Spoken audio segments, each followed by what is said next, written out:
though he's in prison, he doesn't care. He's spreading the gospel. He's still preaching. All right, let's keep going. We see a great glimpse of Paul's heart in verse 21. What does it say in 21? For me to live is Christ, to die is gain. Say it loud. For me to live is Christ, but to die is gain. Exactly. Do y'all think that shows Paul's attitude? For sure. He's basically saying, hey, I'd rather die and go to heaven, but I guess I'll stay here to help you guys out. Showing his love for the church at Philippi as well. Saying, hey, you guys mean a lot to me. What else? What's that last question? What does he do in regards to Christ? It's towards the end of the chapter. He suffers for him. In verse 29.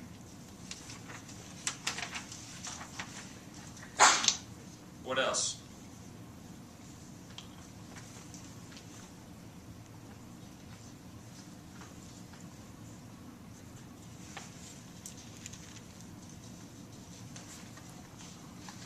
Right after verse 21, he says, I will stay on earth to proclaim the gospel. So he's literally saying, the only reason I want to stay here is for God's glory.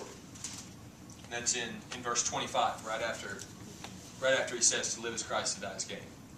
So, you keep going. Chapter 2, 3, 4, you keep answering these questions. Now, why is this beneficial? Why would we put a chart of Paul up here? What are we doing?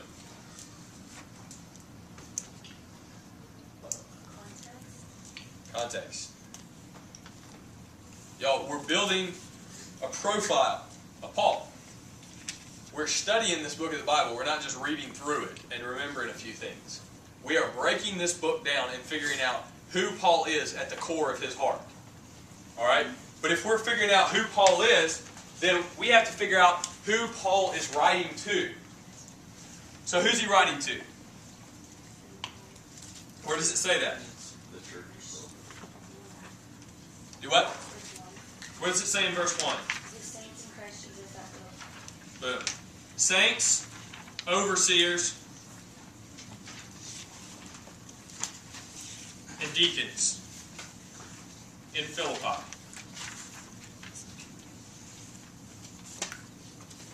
Okay. We answered who are they, where are they, how are they described? Read through and tell me how Paul describes the church at Philippi. What does he say about them? What are some of their characteristics and what circumstances are they in? Partnership in the gospel. Boom. What verse? 5.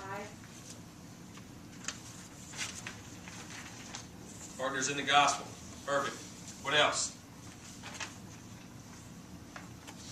Partakers with him in grace.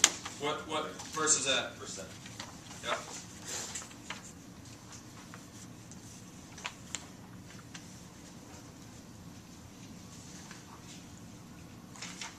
There's one more that I got very late in chapter 1.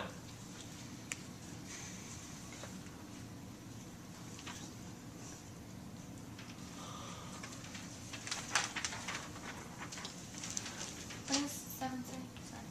7 is partakers of grace. I'm sorry, 5 is supposed to be participants in the gospel.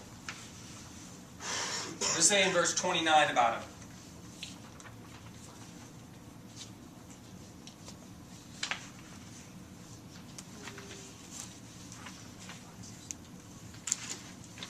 They're supposed to suffer for Christ also. Yeah, they're suffering for his sake. And so we know that they are under some persecution.